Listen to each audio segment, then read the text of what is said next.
आजादी के बाद देश का पहला समान नागरिक संहिता विधेयक उत्तराखंड 2024 विधानसभा में पास हो गया है। 2 दिन लंबी चर्चा, बहस और तर्कों के बाद बुधवार की शाम सदन में विधेयक ध्वनिमत से पास हुआ। विपक्ष ने चर्चा के दौरान बिल प्रवर समिति को भेजने की सिफारिश की थी।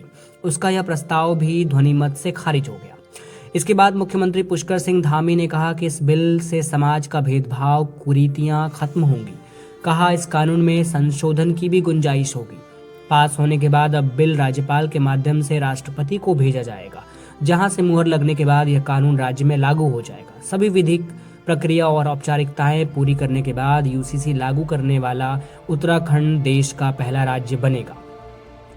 देश के पहले गांव माणा में संवाद से की थी ड्राफ्ट समिति ने शुरुआत। विधेयक में सभी धर्म समुदायों में विवाह, तलाक, गुजारा भत्ता और विरासत के लिए एक कानून का प्रावधान है। महिला पुरुषों को समान अधिकारों की सिफारिश की गई। अनुसूचित जनजातियों को इस कानून की परिधि से बाहर रखा गया है। विधेयक पर चर्चा के दौरान नेता सदन मुख्यमंत्री धामी ने कहा, देश के पहले गांव माणा में संवाद से ड्राफ्ट समिति ने इसकी शुरुआत की थी। उन्होंने अब अन्य राज्यों को भी इस दिशा में प्रयास करने का आह्वान करते हुए कहा, जिस प्रकार गंगा सबके लिए सुखदायी है, वैसे ही यूसीसी भी मातृशक्ति व पूरे समाज के लिए सुखद होगा। तो आइए जानते हैं हम लोग कि यूसीसी क्या होता है, यानी कि यूनिफॉर्म सिविल कोड क्या होता है। यूनिफॉर्म सिविल कोड यानी कि समान नागरिक संहिता, जो कि एक सामाजिक मामलों से संबंधित कानून होता है, जो सभी पंथ के लोगों के लिए विवाह, तलाक, भरण पोषण, विरासत व बच्चा गोद लेने आदि में समान रूप से लागू होता है। दूसरे शब्दों में, अलग अलग पंथों के लिए अलग अलग सिविल कानून न होना ही समान नागरिक संहिता की मूल भावना है। यह किसी भी पंथ, जाति के सभी निजी कानूनों से ऊपर होता है। फिलहाल समान नागरिक संहिता भारत में नागरिकों के लिए एक समान कानून को बनाने और लागू करने का एक प्रस्ताव है, जो सभी नागरिकों पर उनके धर्म, लिंग और यौन अभिरुचि की परवाह किए बिना समान रूप से लागू होगा। वर्तमान में विभिन्न समुदायों के व्यक्तिगत कानून उनके धार्मिक ग्रंथों द्वारा शासित होते हैं। पूरे देश में समान नागरिक संहिता लागू करना भारत की सत्तारूढ़ भारतीय जनता पार्टी द्वारा किए गए विवादास्पद वादों में से एक है। यह भारतीय राजनीति में धर्मनिरपेक्षता के संबंध में एक महत्वपूर्ण मुद्दा है और शरिया और धार्मिक रीति रिवाजों की रक्षा में भारत के राजनीतिक वामपंथी मुस्लिम समूहों और अन्य रूढ़िवादी धार्मिक समूहों और संप्रदायों द्वारा विवादित बना हुआ है।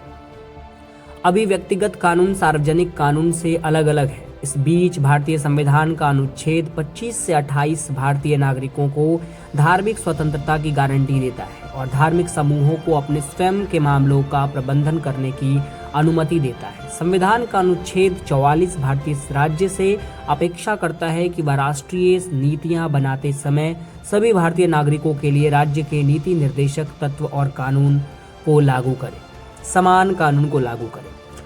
आइए इसके इतिहास को भी जरा देख लेते हैं कि यूनिफॉर्म सिविल कोड के इतिहास क्या है। व्यक्तिगत कानून पहली बार ब्रिटिश राज के दौरान मुख्य रूप से हिंदू और मुस्लिम नागरिकों के लिए बनाए गए थे। अंग्रेजों को समुदाय के नेताओं के विरोध का डर था और इसलिए वे इस घरेलू क्षेत्र में आगे हस्तक्षेप करने से बचते थे। भारतीय राज्य गोवा, जो उस समय पुर्तगाल के औपनिवेशिक शासन के अंतर्गत होने के कारण ब्रिटिश भारत से अलग था, वहां एक समान पारिवारिक कानून को बरकरार रखा गया, जिसे गोवा नागरिक संहिता के रूप में जाना जाता था और इस प्रकार यह आज तक समान नागरिक संहिता वाला भारत का एकमात्र राज्य है।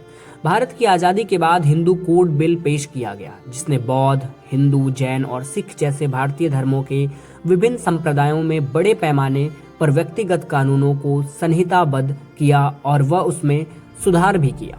लेकिन इसने ईसाइयों, यहूदियों, मुसलमानों और पारसियों को छूट दी, जिन्हें हिंदुओं से अलग समुदायों के रूप में पहचाना गया। प्रक्रिया की शुरुआत 1882 के हेस्टिंग्स योजना से हुई और अंत शरीयत कानून के लागू होने से हुआ। हालांकि समान नागरिकता कानून उस वक्त कमजोर पड़ने लगा जब तथाकथित सेक्युलरों ने मुस्लिम तलाक और विवाह कानून को लागू कर दिया। 1929 में जमियत अल उलेमा ने बाल विवाह रोकने, मुसलमानों को अवज्ञा आंदोलन में शामिल होने की अपील की। इस बड़े अवज्ञा आंदोलन का अंत उस समझौते के बाद हुआ जिसके तहत मुस्लिम जजों को मुस्लिम शादियों को तोड़ने की अनुमति दी गई। भारतीय संविधान और नागरिक संहिता में क्या ऐसा संबंध है? समान नागरिक संहिता का उल्लेख भारतीय संविधान के भाग 4 के अनुच्छेद 44 में है। इसमें नीति निर्देश दिया गया है कि समान नागरिक कानून लागू करना हमारा लक्ष्य होगा। सर्वोच्च न्यायालय भी कई बार इस समान नागरिक संहिता लागू करने की दिशा में केंद्र सरकार के विचार जानने की पहल कर चुका है।